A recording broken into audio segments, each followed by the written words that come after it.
नमस्कार। अब तक की तमाम ताज़ा खबरों के साथ मैं हूं सुखवीर। आप देख रहे हैं आपका अपना चैनल भिवानी हलचल।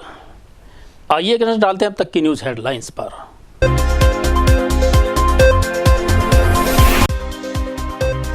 कृषि मंत्री जेपी दलाल पहुंचे अपने आवास पर, सुनी समस्याएं, कहा विकास करना है, सेना मजबूत बनानी और पाक और चीन को सिखाना है सबक।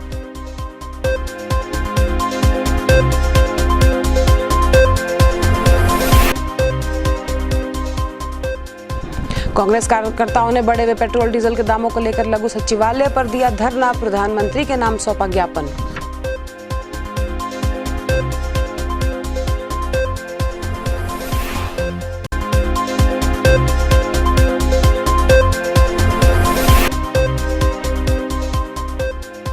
कृषि वैज्ञानिकों ने किसानों को बताए कपास की फसल में होने वाली बीमारी और रोकथाम के उपचार।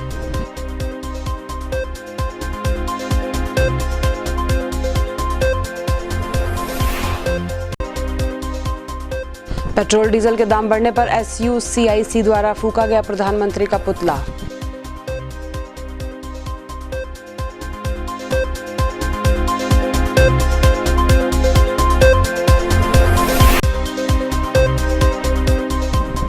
नौ दिन चले हवन यज्ञ को दी गई पूर्णाहुति, कहा माता सिद्धिदात्री हैं, सभी सिद्धियों को प्रदान करने वाली।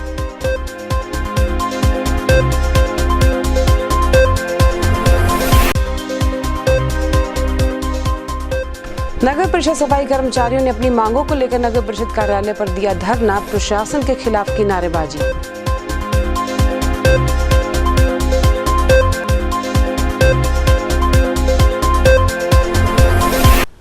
और अब खबरें विस्तार से। देश के आर्थिक विकास को गति प्रदान करने के लिए व प्राकृतिक आपदाओं का सामना करने के लिए प्रत्येक नागरिक के सहयोग की होगी आवश्यकता। इसलिए बार बार बढ़ रहे हैं पेट्रोल डीजल के दाम, यह कहना है प्रदेश के कृषि मंत्री जेपी दलाल का। वहीं उन्होंने लोहारू में मुख्यमंत्री द्वारा करोड़ों रुपए की लागत से शुरू होने वाली परियोजना का आभार भी व्यक्त किया। कृषि मंत्री जेपी दलाल ने तेल के बढ़ते दामों पर कहा कि देश में आर्थिक समस्या है, ऐसे में विकास करने, सेना को मजबूत करने और चीन और पाक से बदला लेने के लिए हर आदमी को सहयोग देना होगा। साथ ही उन्होंने कहा कि टिड्डी दल का खतरा अभी टला नहीं है, लेकिन सरकार अलर्ट है और सभी प्रबंध भी पूरे हैं। उन्होंने लोहारू के लिए करोड़ों रुपयों की परियोजना शुरू करने पर सीएम का आभार भी जताया। आपको बता दें कि सोमवार को कृषि मंत्री जेपी दलाल अपने आवास पर पहुंचे थे। इस दौरान उन्होंने अपने आवास पर लोगों की समस्याएं सुनी। लोगों ने कृषि मंत्री से बिजली, पानी, गली निर्माण जैसी अनेक समस्याएं रखी। इस पर कृषि मंत्री ने कुछ लोगों की समस्याएं मौके पर ही स्थानीय अधिकारियों को कहकर समाधान कराई और जबकि कुछ समस्याएं चंडीगढ़ सीएम के समक्ष रखकर समाधान करने का आश्वासन दिलाया। इस दौरान मीडिया से रूबरू होते हुए कृषि मंत्री जेपी दलाल ने कहा कि लोहारू हलके के लोगों की बदौलत ही वो मंत्री बने हैं, ऐसे में वो लोहारू के लोगों का भी विशेष ख्याल रखेंगे। आज लोगों की बिजली की, पानी की, किसानों से संबंधित जो भी विषय थे, गांव की गलियों की, जो लोगों ने मांग पत्र दिए और इनकी जो चीज़ें हैं, जायज़ चीज़ जो चंडीगढ़ ले जाके मैं मंजूर कराऊंगा और यहाँ जो लोकल अधिकारियों को जो कहने वाले काम थे वो किए। और लोकतंत्र की यही खूबी है कि हर कोई आदमी अपनी समस्या को सीधे चुने हुए प्रतिनिधि के द्वारा सरकार तक पहुँचा सकता है, अपनी समस्या का समाधान कर सकता है। और जो कानून सम्मत चीज़ें हैं भिवानी के प्रत्येक नागरिक की करना मेरा दायित्व है। यहाँ समय समय पर मैं आता रहता हूँ और लोगों की समस्याएं सुनता रहता हूँ। सर, आपने कहा था कि लोहारू नंबर, देखिए लोहारू के लोगों की वजह से मैं आज विधायक हूँ, लोहारू के लोगों की वजह से ही मैं हरियाणा सरकार में मंत्री हूँ। मेरी पार्टी ने मेरे ऊपर समर्थन जो दिखाया है, तो लोहारू के लोगों का विशेष ख्याल रखना मेरा दायित्व है। और वहाँ पर जो है पिछड़ा रहा है लोहारू पिछले कई सालों से, पानी की कमी है, पीने के पानी की कमी है, नहरी पानी की कमी है, बिजली की समस्या रही है। तो मुख्यमंत्री जी ने खास ध्यान देते हुए लगभग 70 करोड़ रुपए की योजना पीने के पानी की मंजूर कर दी हैं। 60 करोड़ रुपए की योजनाएं नहरी जो दुरुस्त करने की मंजूर कर दी हैं। लोहारू में कोई अच्छा 15-20 करोड़ रुपए की लागत से वेयर हाउस के गोडाउन बनवाएंगे। गिगनाऊ में हम एक्सीलेंस सेंटर इंडो इजराइल पद्धति से है उसको बनाएंगे। और HAU का कोई ख़ास जो बाजरा, ज्वार या जो रेगिस्तानी जो फसलें होती हैं उसका एक्सीलेंस का सेंटर बनवाएंगे। पशुपालन के लिए भी कोई विशेष योजना है। और सबसे अच्छी योजना है हमारी ये है कि जो गरीब आदमियों के लिए पशुधन क्रेडिट कार्ड बनवाना है तो बहुत तेज़ी से हम ये बढ़ाएंगे, जिससे कि कम ब्याज पे उनको पूंजी उपलब्ध हो, साहूकार के चंगुल से निकले, कमा के खा सके। सोमवार को भिवानी के कांग्रेस पार्टी कार्यकर्ताओं ने ब्लॉक प्रधान देवराज मेहता के नेतृत्व में पेट्रोल व डीजल के मूल्य में वृद्धि के खिलाफ लघु सचिवालय पहुंचकर केंद्र सरकार के खिलाफ जमकर नारेबाजी की। वहीं उन्होंने उपायुक्त भिवानी को इस संबंध में प्रधानमंत्री के नाम एक ज्ञापन भी सौंपा।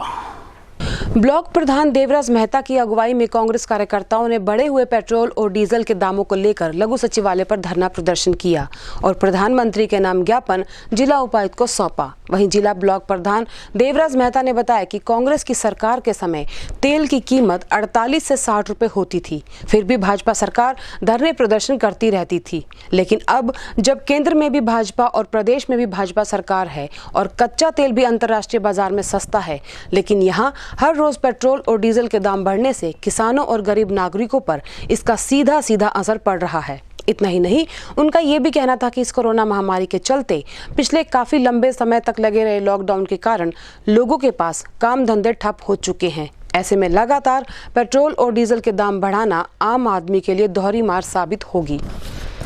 बीजेपी राज में जब कच्चा पेट्रोल इतना सस्ता है, लेकिन पेट्रोल और डीजल के रेट आसमान को छू रहे हैं, लोग त्राही त्राही कर रहे हैं। व्यापार वैसे नहीं है लोगों का, पेट्रोल की वजह से हर चीज़ महंगी होती जा रही है। वो राज था जब कांग्रेस का राज था, जब डीजल पेट्रोल 110 रुपये लीटर बैरल होता था, तब 70 रुपये पेट्रोल और डीजल था। उस टाइम इन लोगों ने, बीजेपी वालों ने नंगे होके नाचे थे ये लोग। आज जब कच्चा पेट्रोल 30 रुपये बैरल है और आज ये महंगाई इतनी इन्होंने कर दी, इतनी लूट मार कर दी, लोग त्राही त्राही कर रहे हैं। इसके विरोध में आज सभी हम कांग्रेस कार्यकर्ताओं ने इनका विरोध किया है। सरकार को चाहिए डीजल और पेट्रोल के रेट, कच्चा पेट्रोल जिसका है उसके मुताबिक रेट कम किए जाएं और कच्चे तेल के मुताबिक आज डीजल और पेट्रोल का रेट 30 रुपये लीटर होना चाहिए। कार्रवाई जो आला कमांड श्रीमती किरण चौधरी, श्रुति चौधरी जो आदेश थे उसके हिसाब से हम आगे कार्रवाई करेंगे। आज का जो सांकेतिक 1 घंटे का जो धरना दिया गया है, ये श्रीमती किरण चौधरी और श्रुति चौधरी के निर्देश पे और आला कमांड के आदेश पे किया गया है। तो जब 2014 में यूपी की सरकार, उससे पहले और बाद में इन्होंने लिया, जब यूपी की सरकार में डीजल पे 9 पॉइंट समथिंग और पेट्रोल पे 3 पॉइंट समथिंग एक्साइज ड्यूटी थी।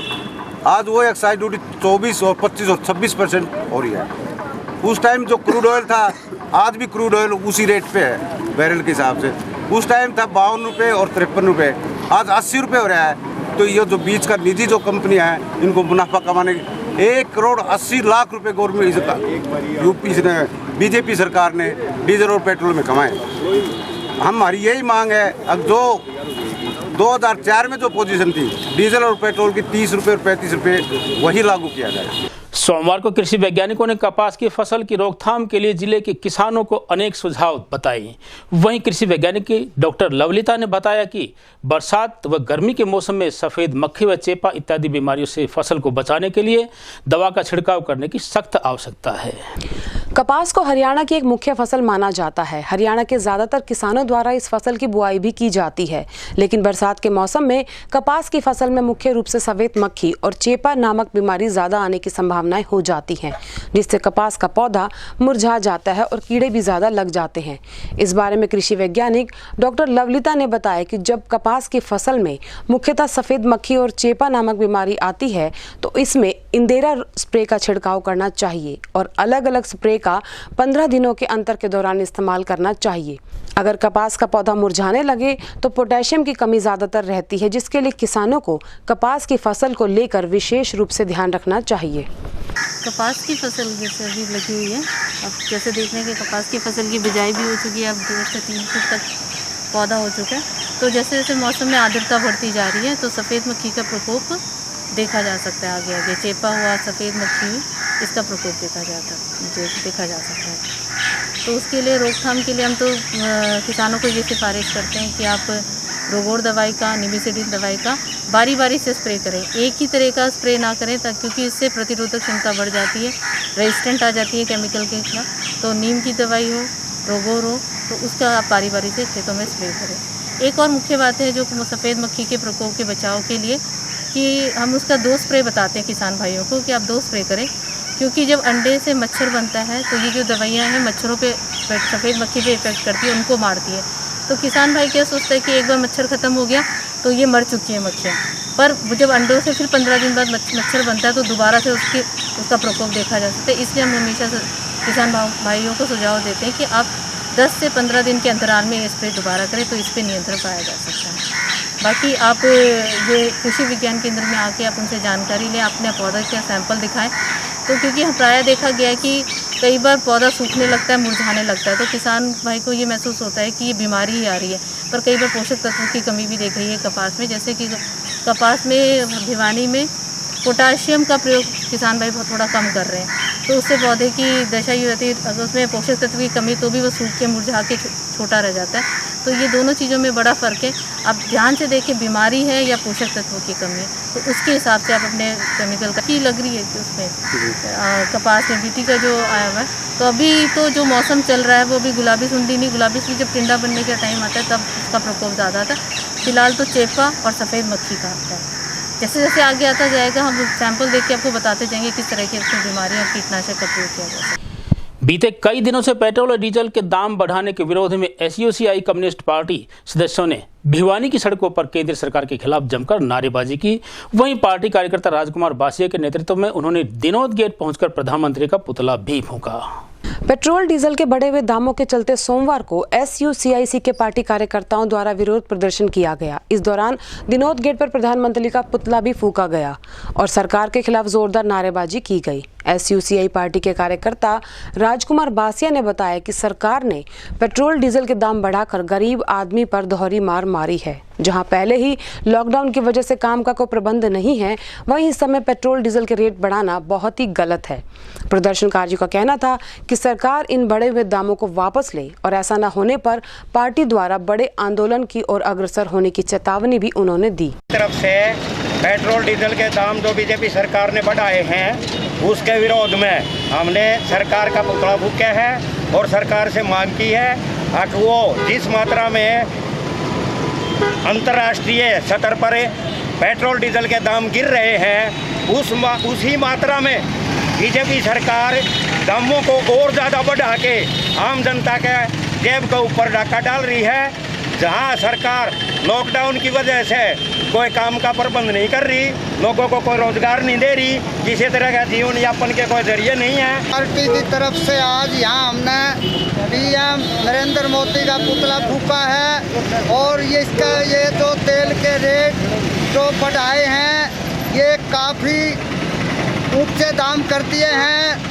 जनता पहले से तराई कर रही है और पहले से ये कोरोना महामारी की चपेट में देश आ रहा है। आषाढ़ मास की 9वीं तिथि को सिद्धपीठ बाबा जहरगिरी आश्रम में सभी प्रकार की सिद्धियां प्रदान करने वाली देवी माता सिद्धिदात्री की पूजा अर्चना करते हुए हवन यज्ञ का आयोजन किया गया। 9 दिन चले हवन यज्ञ के अंतिम दिन शिव शक्ति जन कल्याण सेवा ट्रस्ट के तत्वावधान में आयोजित यज्ञ में महंत अशोक गिरी महाराज ने आहुति दी। आषाढ़ शुक्ल 9वीं तिथि के दिन अपराजिता स्त्रोत से मां की पूजा की जाती है। माता नवरात्रे के 9 दिनों की पूजा का फल अपने भक्तों को प्रदान करती है। ये कहना था सिद्धपीठ बाबा जहरगिरी आश्रम में 9 दिन तक चले हवन यज्ञ के बाद अंतिम दिन पूर्ण आरती के दौरान आश्रम के पीठाधीश्वर श्री महंत अशोक गिरी का। वे शिव शक्ति जन कल्याण सेवा ट्रस्ट के तत्वाधान में आयोजित 9 दिन तक चले कार्यक्रम में हवन यज्ञ करा रहे थे। अशोक गिरी द्वारा 9वीं तिथि को पूजा की पूर्णाहुति यानी पूजा का अंतिम निवेदन और भेंट हवन के रूप में किया गया और माता की पंचोपचार विधि से पान, आचमन, स्नान, फूल, अक्षत और मिठाई सिंदूर से पूजा की गई।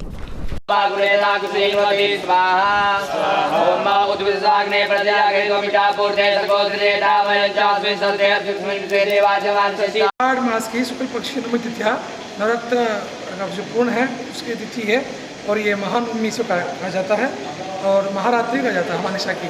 ये तंत्र साधनाओं में, वैदिक साधनाओं में और इसके लिए विशेष जो 10 महाविद्याएँ हैं जो ललिता माँ त्रिपुर सुंदरी है, श्री विद्या, श्री कुल और कार्यकुल।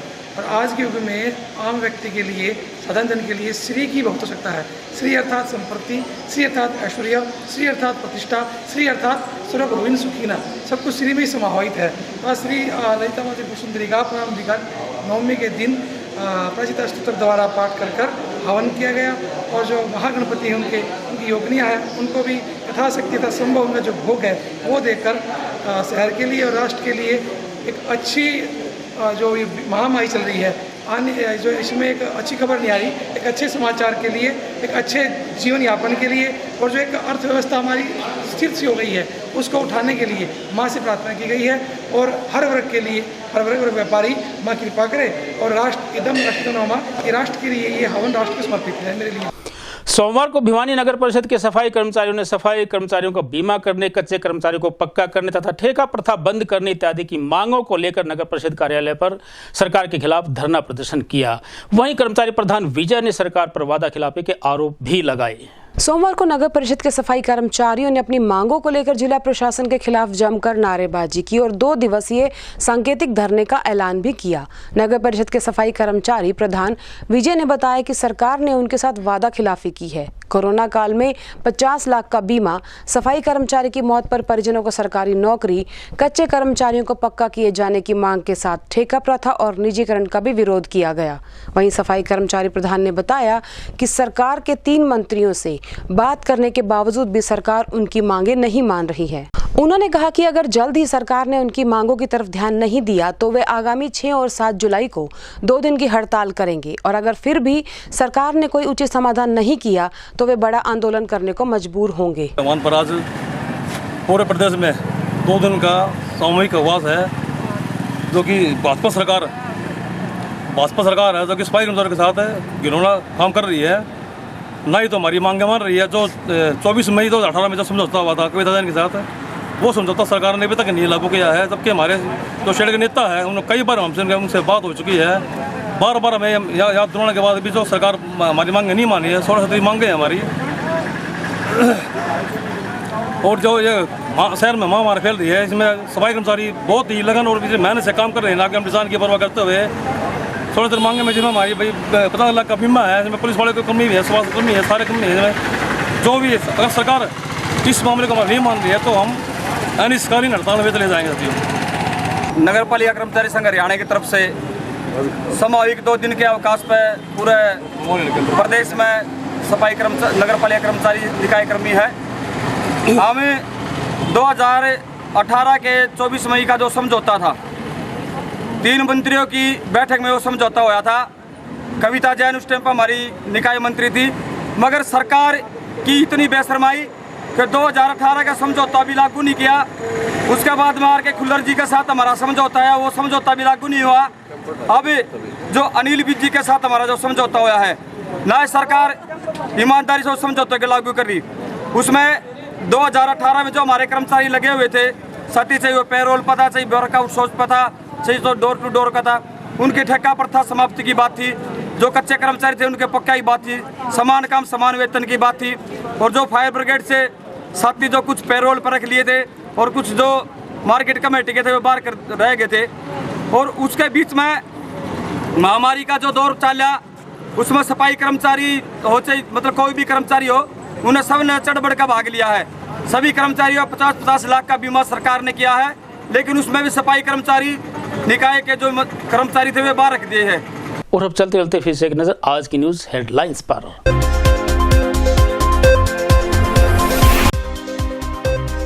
कृषि मंत्री जेपी दलाल पहुंचे अपने आवास पर, सुनी समस्याएं, कहा विकास करना है, सेना मजबूत बनानी और पाक और चीन को सिखाना है सबक।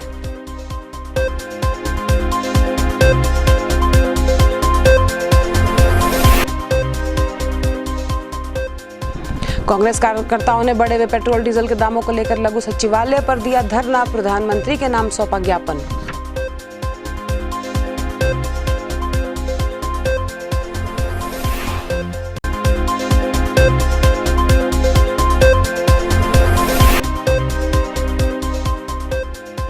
कृषि वैज्ञानिकों ने किसानों को बताए कपास की फसल में होने वाली बीमारी और रोकथाम के उपचार।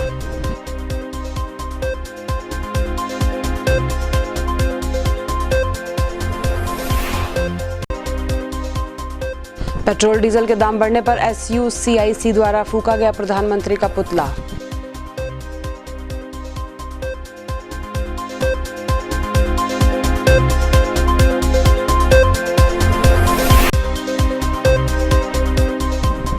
9 दिन चले हवन यज्ञ को दी गई पूर्ण आहुति, कहा माता सिद्धिदात्री हैं सभी सिद्धियों को प्रदान करने वाली।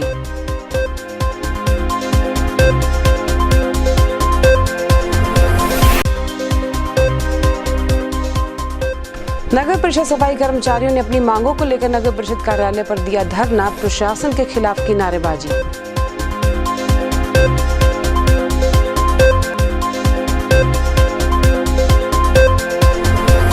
अब मुझे दीजिए इजाजत, देखते रहिए आपका अपना चैनल भिवानी हलचल।